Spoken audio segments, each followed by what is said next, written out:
All right, guys, we are trying this idea now, annotating prompts, marking the text for the Q2 question. For this, you don't have to do a lot of blocking. You're just going to print this off and mark it. If you can't print this off, then I wanted to give you some ideas for this too. Now, you already know what the theme of the second question is going to be. So you could have your title pretty much there. This question is going to be about continuity and change, right? What is considered traditional and what's considered a challenge to that tradition. So we know that these are going to be like works that could do either or. They demonstrate in one form or fashion something from the old way of doing things, and then also point towards something that's new or fresh or relevant about the time period they're in, or where art seems to be going at the time. Okay, so I've got my theme already. I know it's going to be this. I know that we're not doing attribution. I know that we're not doing anything, that's solely biographical or contextual. It is going to be literally how this thing is both old and new at the same time. Okay.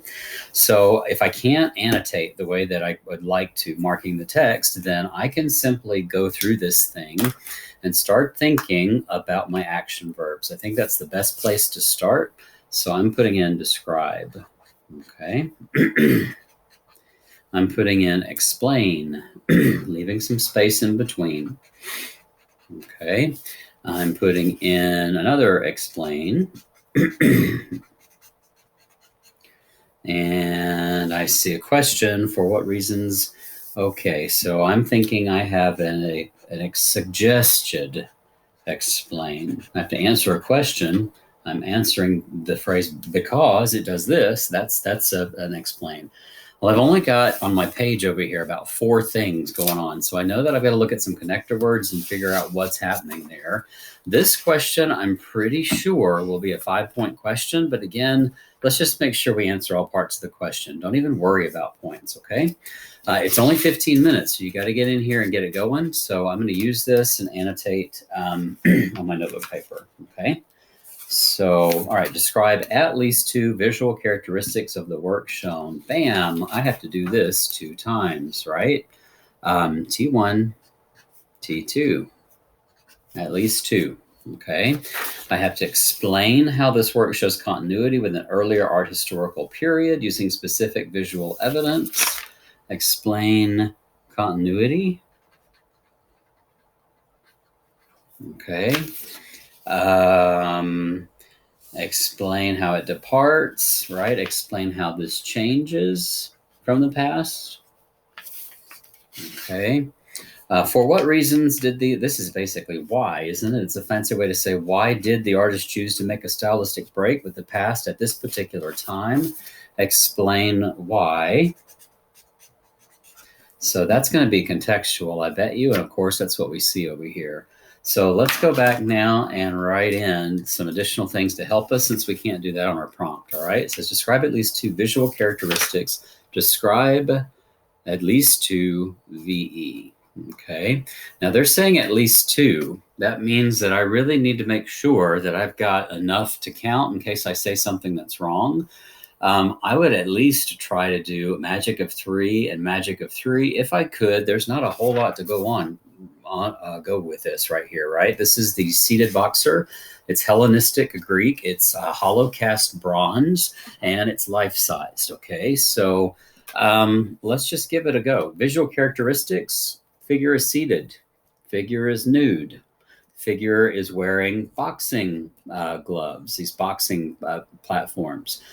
Figure has tousled hair and facial features, and has an ear that's busted apart.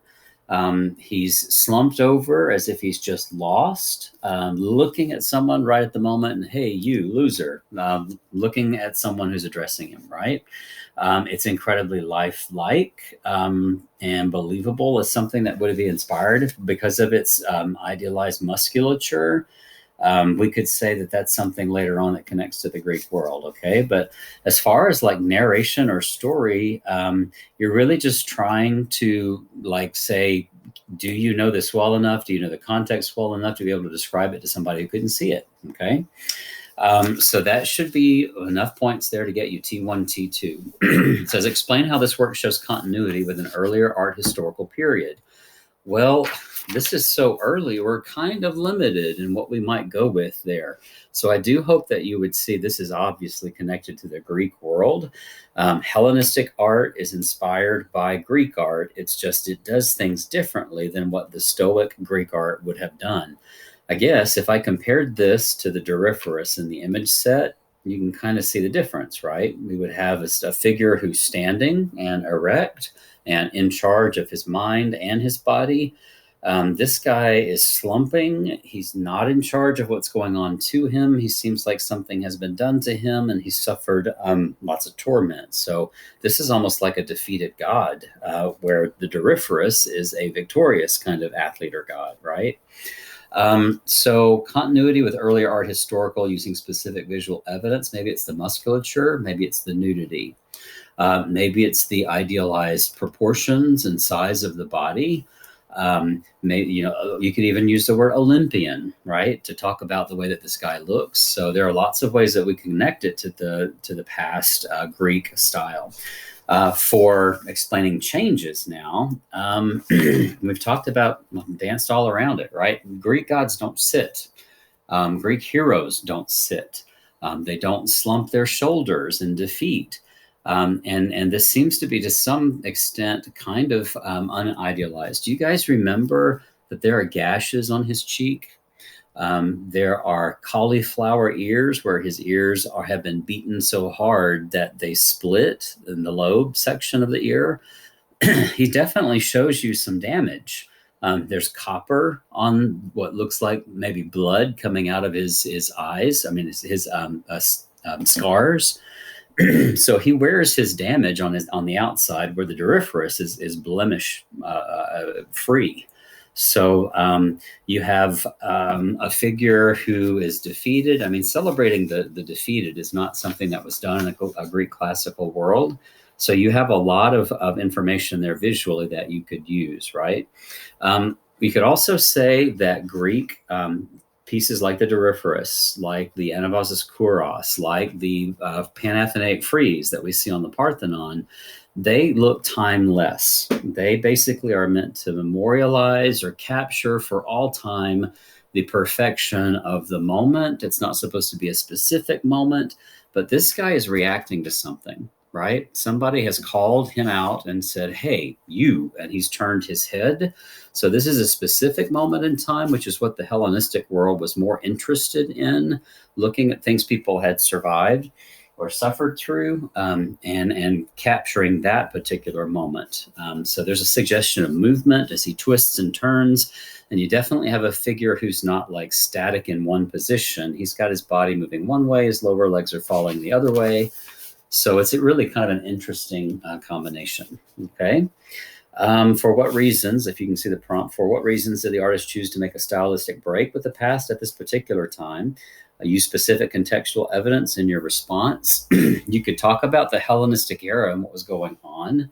Lots of city-states in Asia Minor and other places farther east in the Hellenistic world were coming in contact with cultures with whom they were having to fight for existence and make their claim to power over these foreign entities. So the old Greek world of the city-state is long gone now in terms of its effectiveness.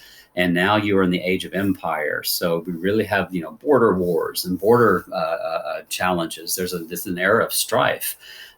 This image was actually found in Rome, in the area, the baths of, I think, Diocletian or Caracalla, I forget. But that means that Roman soldiers were probably looking to this guy who's like been through it as someone they could identify with. No more of those youthful Olympian, clean-shaven gods like the Augustus of Prima Porta. Give me a guy who's kind of seen the battle in the trenches and shows, his scars, and that's something that I prefer more to emulate. So that provides that kind of image where, soldiers who have been sent to the front and soldiers who know what battle looks like, they've got something that's more in tune with what they've experienced. These artists also are given over to expressing, an emotion, a sense of pathos that goes beyond what you see in the Greek classical world, where you're celebrating tragedy or loss in a different kind of way that may not have made it center stage in the Greek classical world. So there's a lot that you could use. And I think with just that little information, we have enough to know we've got T1, T2, T3, T4, and T5. All of these things, basically, guys, are something you have to answer a question for and then give evidence for. So I want you to know what evidence you have too. This would be VE, all right? This would be VE. This would be CE. So you've only made me like half happy here if you mention one thing. I need you guys to can you see my little demonstration here? If you just answer my question without giving me any evidence, I need the other side of your face there, okay? Give me your answer and then give me the evidence, and that's how you earn all of these points, okay? Don't make me half happy, make me whole happy, okay? Answer the question and add your evidence. So I hope that's helpful for that one. And we're going to move on to the other one, and I've got some more pages here. Some of you had Chartres Cathedral. So even before I even look at the question, I know it's going to be about continuity and change. I'm going to move on with this pretty quickly. I can't annotate my prompt the way I would like to mark it up and get on with it. So we've got to basically put down everything we need to know about this piece on our own, okay? So I really think it's a good idea for you to see this thing on screen and write down your verbs, right? Describe, explain,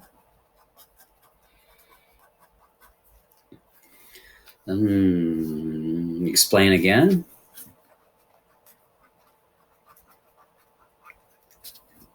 and explain again. Okay, so explain means answer a question, add in the evidence as well. So describe the visual characteristics of the specific structure shown that were considered innovative. Describe innovation. Innovative, how about this? Innovative features, okay? And you're going to have to use the visual evidence, obviously, if you're describing what you see, okay?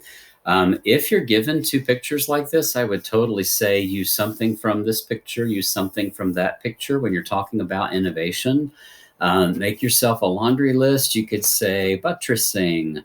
You could say pointed arches. You could say ribbed groin vaults. All of those building components of the Gothic are the innovative features that change this up from being just another Romanesque building or early Christian building like Santa Sabina. So this is the rise of the new Gothic era that basically shows you more unified spaces inside the structure.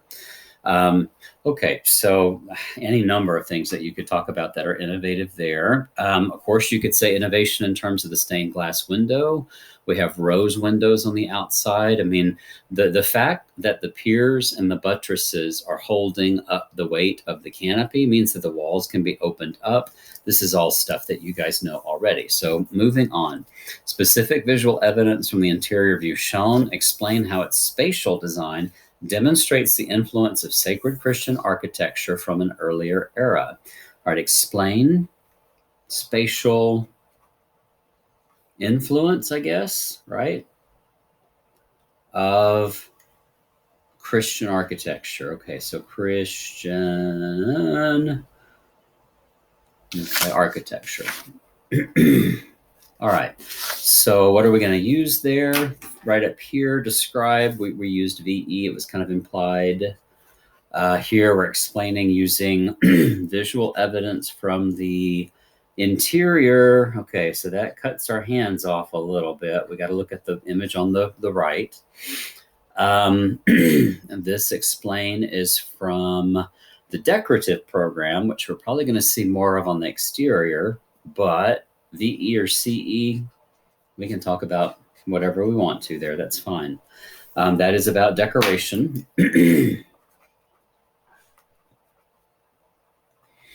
Okay, and how it departs. All right, so spatial influence of early Christian architecture. There is the continuity part. Here is the change part. And then I bet we get into context here. There it is, contextual evidence, right? CE. Then explain why changes. Oh, why? There you go. Give me the background for explain why changes occurred at this distinct time and at this place. All right, I think I just found my double point here, right? Explain why at this time. Explain why at this place. I'm going to go ahead and just write that down. At this place. Okay. And we have to use contextual evidence for both of those points. Okay. All right. So if we look at this thing, innovative features we've already talked about. Spatial influence, I'm always thinking of that large spacious nave there. That's kind of like the space that you saw in Santa Sabina, the space that you would see in St. Foy. That large space is the provisional space for the services of the Mass. So you would also have side aisles if you were looking at Santa Sabina or the Romanesque Church of St. Foy. You would see, as you got to the crossing, that there was a transept that cuts across the nave, and down at the far end, you can see an apse, right? There's all kinds of influences from Christian architecture. If we could use the exterior, we could talk about the crucifix, but because it's over here and they want us talking over here, you can't use that, okay? So really pay attention to what they're asking you to use. They may let you talk about everything. They may just say, use the interior or use the plan or use the exterior. So we've got to pay attention to those special words, okay?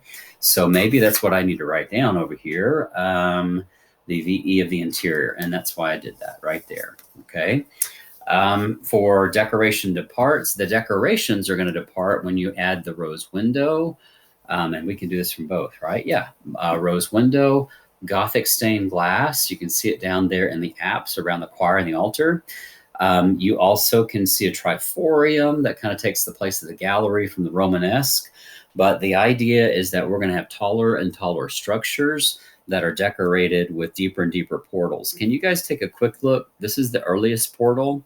This was the next portal that was added. There's one on the far side that's even deeper than that. It's like the level of decoration proceeds to get more and more elaborate. You can definitely see that from the first tower to the second, okay?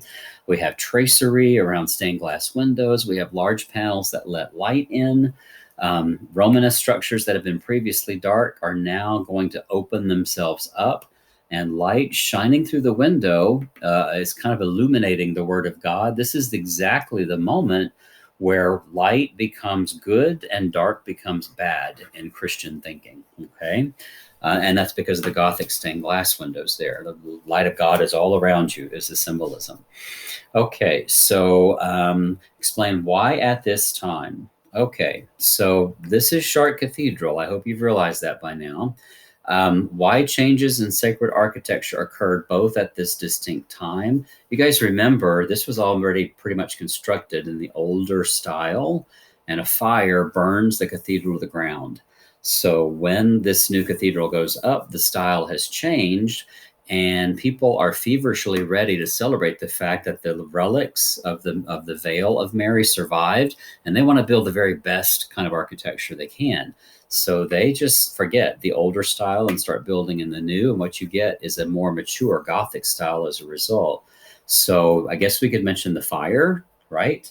I guess we could also mention the increase of the worship of Mary. We say it's Chartres Cathedral, but its real name is Notre Dame, right?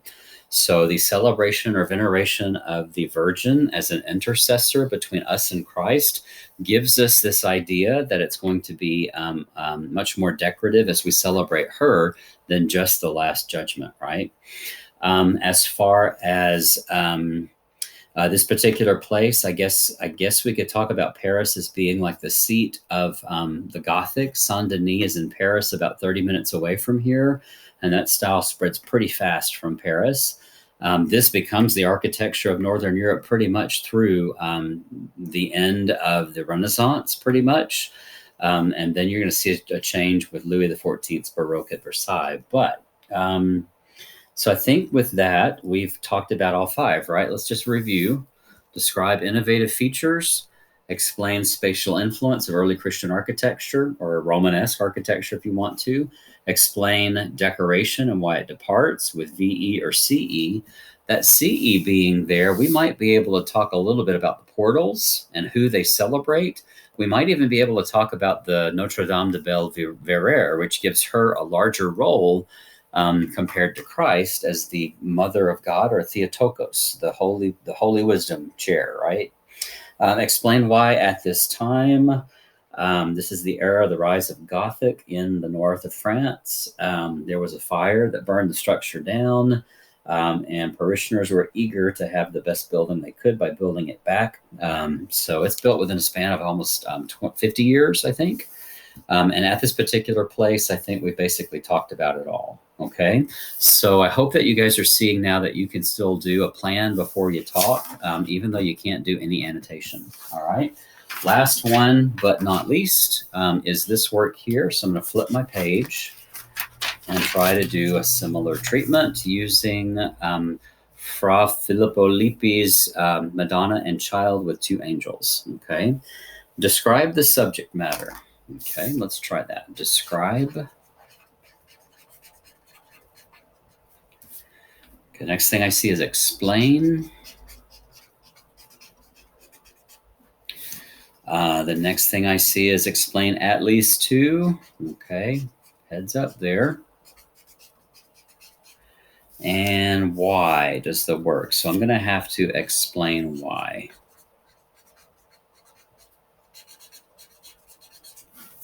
Okay, let me back out of this so you guys can see more of my desk. There we go. Now we can see the whole thing, what I'm trying to do.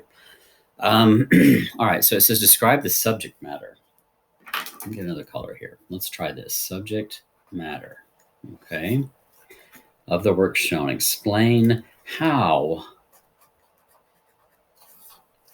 this work reflects the influence of an earlier period. Explain at least two.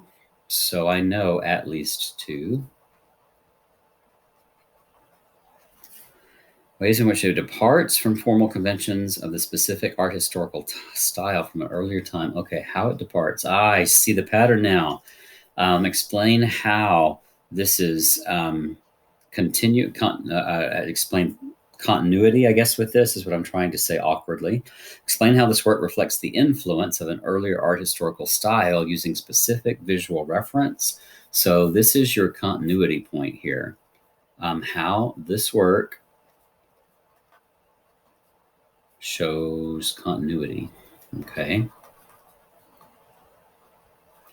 Explain at least two ways that you see a challenge to that tradition, right? It departs from that tradition. Explain why the work departs. Okay, so this is the contextual point down here, right? We're going to have to basically figure out at least two departs and why. So I bet you that's CE. There it is. Specific visual evidence.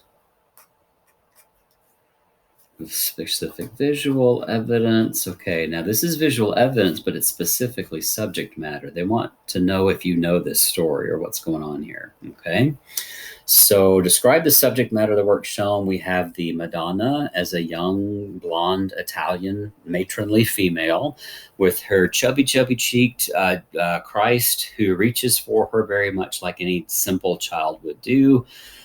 Here we have two puckish little angels who are lifting him up to Mother, who prays and venerates him almost as an iconic image. They are seated within what looks like a frame of a window with a cushion or couch reclining in a chair. And behind them is a landscape that is vanished into infinity. So it seems like we're standing literally with her in front of a portal that we could try to get through, but we got to go through her first, right? Her hands are clasped. She's commonly dressed. She's not dressed like to the nines with jewels and diadems all over her body. Christ is nude. The figures basically are plain and simple, and it's only after we look a while that we see the angels' wings that are sticking out over here, right? So this is supposed to be a natural kind of feel to it, not something that's decorated or glamorous. This is supposed to be the Madonna of us all, the female who is commonly dressed and identifies with the common people. So that's the subject matter, right? It's of an image to be venerated. Explain how this work reflects the influence of an earlier art historical style using specific visual evidence. Images of the mother and child had been seen all the way back to the Theotokos, right? So we could say early in the Byzantine tradition, you've already got this as a model. You could also say that we see it in the Romanesque and in the Gothic. Mother and child basically is like a tradition that we see all through different time periods. Now, you would need to probably pick one of them. So you could go all the way back to the Theotokos, which shows the Virgin and child between saints, right? And it shows you in a very frontal kind of way, a similar kind of image. You could use Chartres Cathedral in your thinking, right? Where the Christ sits on a gargantuan 20-foot large Madonna, and it becomes more of an icon rather than an actual depiction of what families should look like, right? Okay, explain how this work shows continuity. We definitely see the reference to the sacred tradition with a halo here. We see winged creatures who we read as angels, basically venerating, and of course the clasped hands. These are all parts of things that we see in the Christian context from the beginning of that tradition. Basically, the Christ child seated on its mother's lap in a throne. That's something that would be familiar to you from the Theotokos. It's just a very different kind of telling. So I think the departs is a lot easier if you know that this is coming from the early Renaissance. Naturalism is important in making things look sculptural. You see the chiaroscuro in the baby's arms, and remember, I'm looking at it in black and white. You see you see highlights on the knee of the lap of the Virgin. You see that guy in the back is a little smaller than this guy in the front, and the colors up front are much richer than what you see in the back, right? So this is really fitting into the new tradition of the Renaissance and giving you a believable window on the world, no pun intended, that has atmospheric perspective or aerial perspective, as well as linear perspective where things vanish right over the head of the female, right? You have balance and order within the frame. So basically, this is not frontal. This is not flat. It is sculptural and rounded. So you get very naturalistic colors that kind of tie this to an everyday event instead of the gold backgrounds that you typically see from the Middle Ages. Okay. Explain why. Why does the work depart from those earlier styles at the time? Use specific contextual evidence in your response. Well, this is the era of humanism, isn't it? And even the people who are supposed to be like sainted and heavenly should be something that's relatable. The humanists believe that these events and occurrences happened to people who were real, and that makes it all the more relatable. These should not be seen as like otherworldly creatures and made to look, nothing like the human. It's okay now to look at the natural world and use the classical world as a model in the way that we venerate these different figures. It's okay to paint babies instead of small men with small heads and bodies that are not in proportion.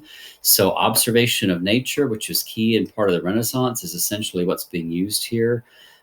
This is just a new era, a new age, and Fra Filippi Lippi is showing that he's part of it. So you get a very different kind of telling of the Madonna. Okay, so I hope that you're confident, even if you don't have something to print on or write on. You can definitely go through and set up a to-do list. Let's go back and see, do we have everything now? We have T1, we have T2, have T2, 3, and 4. If you see that right there, at least 2. So T3, T4, and then explain why T5. Okay, so it's totally doable, and I hope you feel better having had that review with just the annotations. I'm going to go back to annotating the text when we take a look at the sample that was released. So more to come later. Stay tuned, guys.